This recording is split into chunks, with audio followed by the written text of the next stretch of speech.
Alright guys, Touch Grab back again today. Hope you're enjoying your Sunday so far. Today we're going to talk about the Challengers Finals. Very exciting day one on the Saturday yesterday. It concludes later today as well. But yeah, a lot of great storylines to talk about here really well. Some of them not particularly great, talking about Infinity Ward making a change to the game just before everything goes live, and some subjective thoughts around exactly what that might be. But also some drama related to some forfeit situations later in the day and the usual suspects chiming in. Hope you guys enjoy the video. Like if you do, subscribe if you're new as always. I would greatly appreciate it. First of all, let's talk about the APAC CoD region. Perfection achieved. Renegades CoD win it once again. So they're the champions. Look at this. Winning the entire season long. I think they won like 15 events this entire season or something crazy like that. Renegades get the job done at champs. Decent paycheck for them once again. Also yesterday we talked about Aches, you know, two-time world champion going into the challenger scene. What could he potentially get done? Didn't go very far. They lost, they lost game 5 in their winners bracket match. Then they go to losers round 2. End up bowing out in the top 24 position. So not the ideal performance for Aches, but definitely some other players could definitely make a run in this one, as we'll look at in the coming minutes here. MattG says this one, an update to the day of Challengers Finals. Custom lobbies are in a state. Wondering if we are being run off the books here. So people talking about how it's issues. They were having many issues, like it was taking them 6 hours and stuff to get into the actual custom game to play against the teams they were meant to be playing against. Then we get this from Defrag. Can't believe they silent changed the aim assist. If you play on dynamic, make sure you change to standard or you'll be shooting pure windies. Now, yeah, it was discussed on the morning here that there was like an update that had just come into Modern Warfare on the morning of the Challengers Cup coming in, and what Defrag reckons and some other players were talking about is that, well, some of the aim assist curves are being changed. No idea whether this is true or not. It may just be a subjective feeling, but that's what Defrag had to say. A few other people were talking about it, like, yeah, Beans is saying, yeah, like, you know, only one that works is Lydia now, bro. So, like, I don't know if they're getting it in their heads here or something was actually having to be changed behind the scenes. The results, of course, on these days were relatively consistent with what we would expect, so maybe there was nothing drastic changing. But as Daryl then says, amazing, now there's a glitch in S&D where the amount of players alive doesn't update the upper icon count. So yeah, just more things that apparently were changing with this update that came in yesterday. Far from ideal. But however, a lot of players managed to get over this, managed to move into the next stage. And well, there was this one from Mongosta here when he was playing on Ramaza. Here on the Search and Destroy, he lays down on his foot, like, kind of like warps through the floor, and he gets shots here. So yeah, far from ideal, and yeah, this is just something which is just Modern Warfare in a nutshell, I suppose. Not the best way to die, but here we go with all this forfeit stuff. So in the North America side, as Parasite says, cannot believe the CDL gave Triumph the option to forfeit or replay the 4th map, and they forfeited Proloot, Spart, Infamous, Kev, Zyral, and Super. We'll have a look at exactly this in a second. Thanks to Canteen Pappy for pointing this out to me. So effectively the way this has gone is they go through the series, and you've got Triumph, which is well, Nagafen, Royalty, Fellows team. We'll have a look at exactly that squad in a second here. They're playing up against Proloot and Spart. So Spart, of course, a substitute for the LAG earlier this season, then moved on to the bench, and well, you know, he moved from the bench to the starting lineup, then back to the bench. Didn't have the greatest, didn't have the greatest run in that team. Let's just put it that way. This is what happens then. So they're playing against this team. I think it goes to map 4 or something like that. And Zyral here on this Hackney Yard hardpoint just started off the game. He, well, pushes left side, like gets a kill with the Ram 7 off the head glitch. Haggy wants to get a, you know, starting metas here. Gets this kill, then hops up to top green, tries to push left side to try and get the spawns for P2, and then he lags out the game, right? So far from an ideal situation, of course. And then you would imagine in a typical situation, this goes ahead and gets replayed. However, that's not what the rules imply, right? And the rules imply that, well, if this situation is what it is, to be honest, I thought it was like in the first 30 seconds. If a lag out occurs, then you're allowed to do a replay or something like this. But this is not how the not how the referee decided to do it in this case. As Parasite says, the referees for this match is, well, they said to the team that well, Zyral and Sparta are against, that being Nagafen, Royalty and Co.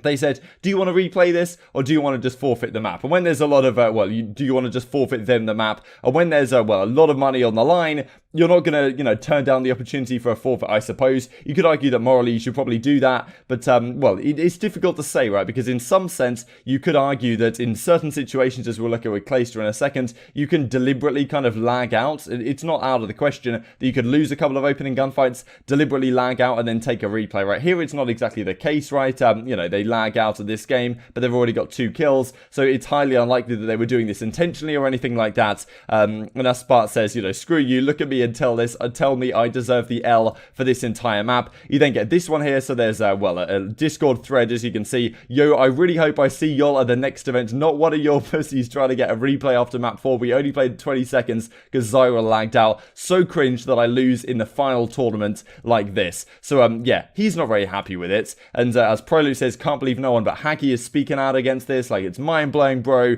And then we get this, of course. It wouldn't be some challenges or, well, some really Call of Duty drama more generally without Clayster chiming in. We love Clayster here at Tactical Game Productions. Yes, what I'm seeing on the timeline about a forfeit in the Challenges tournament is my exact point of why players should never determine if it's a forfeit or a replay. Far too much social pressure on the team that has to choose. So as I say, apparently the referees asked them what they wanted to do. Do you want to replay? Do you want to forfeit? And then, well, it's a difficult question, right? There's money on the line, but at the same time, like, you know, you kind of feel like you have a moral responsibility to do the forfeit. As Parasite then says, Triumph played 20 seconds of map 1 and forfeited them for lagging out 20 seconds in. Yeah, well, you know, tough luck. It's on the line for hundreds of thousands of dollars. There's literally nothing you can do about it to stop abuse. Oh, we lost the break off, pull the plug, hey, my dude lagged out, why can't we get a replay? Proceed to tweet about it and call them out. As Slasher says, this is why online is not a real alternative for this kind of money, especially with the current setup. I don't know why the community has been brainwashed into thinking it is. No competitive integrity, truly sad. The only solution is a pause feature, which is what I've been saying for months. They couldn't even get it working again on LAN after launch weekend. There was a 0% chance it was ever going to be implemented online, even though it's a necessity. So they did have it right at the launch weekend in Minnesota.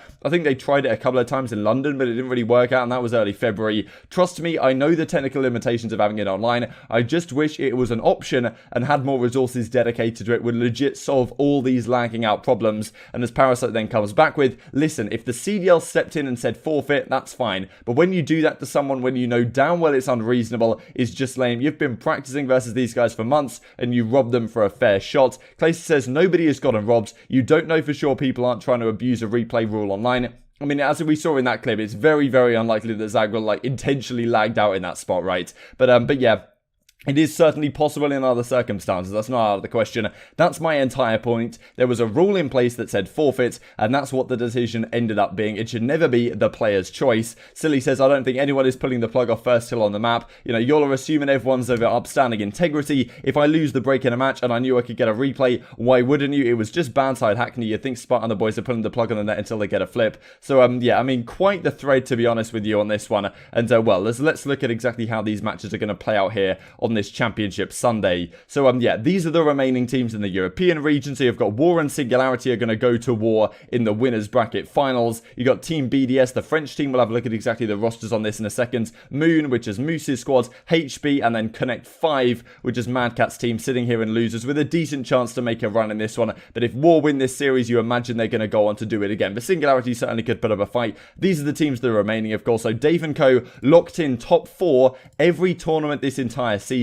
So that's very impressive for them, first of all. But if they get the job done, pretty big paycheck, to be honest. You've got, of course, Mad Cat's team right here looking to do something. These are the 6 teams that remain and train hard despite, well, having a decent performance in previous tournaments. They couldn't get it done here on this time around. Then you've got the North American side. And, of course, yesterday when I talked about, well, you know, eggs and the potential, I talked about some predictions. I actually completely forgot about the Atlanta FaZe Academy squad because I was looking through the pro point standings and forgot that Atlanta FaZe, with Sibilance back in the team, actually went through the last chance qualifier. So I didn't actually talk about them yesterday, but they made a decent run through the losers bracket. 5, which is, well, Haggy's team is going to be in the winners finals here against Triumph, which had that drama, of course, against the squad that we just looked at. That was the Forever Alone, or whatever they're called. Forever Unlucky, I think that's what they're called, squads. And, yeah, well, they ended up losing to Triumph, and then they go down to losers and fall to WestStar just at the end. They're going to be playing against Carnage Gaming. Atlanta FaZe Academy playing against the Orlando Reapers, and Parasite's team versus Triumph are the teams that have the most likelihood to win something here. You can see these teams on screen right here. So Fellow, Royalty, Diamond Con, Standy, and Nagafen Machilla as coach, Parasite, Noisy, Fire, Exotic, and Goonjar, and the Orlando Reapers, Carnage Gaming, Atlanta FaZe Academy, of course, with Jimbo, Gravity, Venom, Sibilance now, and Journey back again, and also WestStar with a decent chance to do something as well if they make it through that losers bracket run. European Grand Finals kick off at 1:30 p.m. Eastern Time, 7:30 p.m. Central European Standard Time, and the North American Grand Finals 5 p.m. Eastern, 2 p.m. Pacific. Hope you guys enjoyed the video. Like if you did, subscribe if you're new. As always, I would greatly appreciate it. Thank you very much for watching, and I will see you next time. Get to Bravo. Enemy bomb planted.